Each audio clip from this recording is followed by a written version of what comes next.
Well, joining me now to take a closer look at Trump's policies is Ed Butowsky, Managing Partner of Chapwood Investment Management.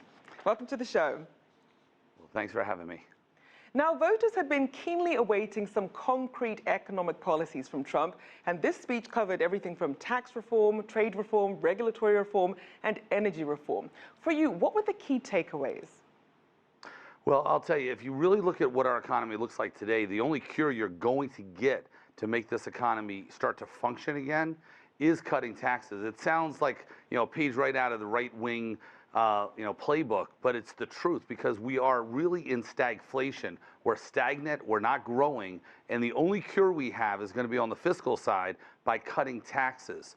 And it was really interesting to hear Hillary Clinton say that trickle-down economics doesn't work.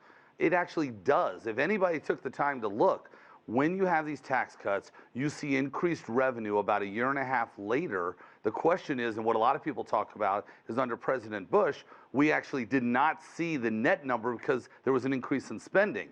But what I heard today made me very happy out of Donald Trump's mouth. I'm I'm a supporter of Republican politics, but I'm also a realist when I look at the economy, and this is what the United States economy needs. Now, he did harken back to some of the things that we saw with Reaganomics, cutting interest rates, boosting spending.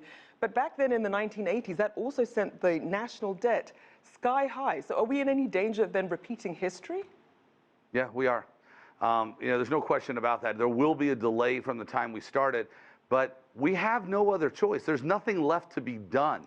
And you can't really cut interest rates any lower than they are right now because the government only can impact two rates. That's the Fed funds rate and the discount rate, precisely just those two, and they're already at 0.25%. So there's no way to get out of this thing real easily, but the way we're going to get at it the fastest and get out of it is going to be following the policies that Trump laid out today. If you want more of the same, you're going to get it if, in fact, you support what you're hearing from Hillary Clinton's side, because they want to increase taxes. And that's going to get us nowhere but back right now where we are today in modern day stagflation. Now, Ed, another central part of his policies was his discussion about trade enforcement. And he specifically said that China is at the center of his trade plan. So how will his proposals affect that relationship? Well, I'll tell you, that's an area that's very confusing. If you were to line up and look at how much of a trade deficit we are to almost every country, the numbers are off the charts. I mean, just looking at Mexico, we're $55 billion in the hole. China, it's just unbelievable the amount of money that we know that we're in the hole. And that really goes back to these currency wars. And again, we've got to change it. We've got to fix it for the United States. And we're losing on every front. So will there be a trade war against China? Yeah, there's going to be. You know what? If Trump is elected. But that's how we're going to then bring money back to this country as well with lower taxes. And we're going to play the same game they've played with us. And that is they're going to put in, tariffs, really high tariffs on a lot of our imports. And as a result of that, we're not going to be able to import as much there. So it's going to become an ugly mess with China. Now, Ed, to be fair, Trump is saying that a lot of these jobs were sent overseas, a lot of these manufacturing jobs, but a lot of analysts say those jobs aren't going to exist anymore, that the game has changed. So with that being said, will they really be bringing these jobs back to the U.S., and which industries are most likely to be affected?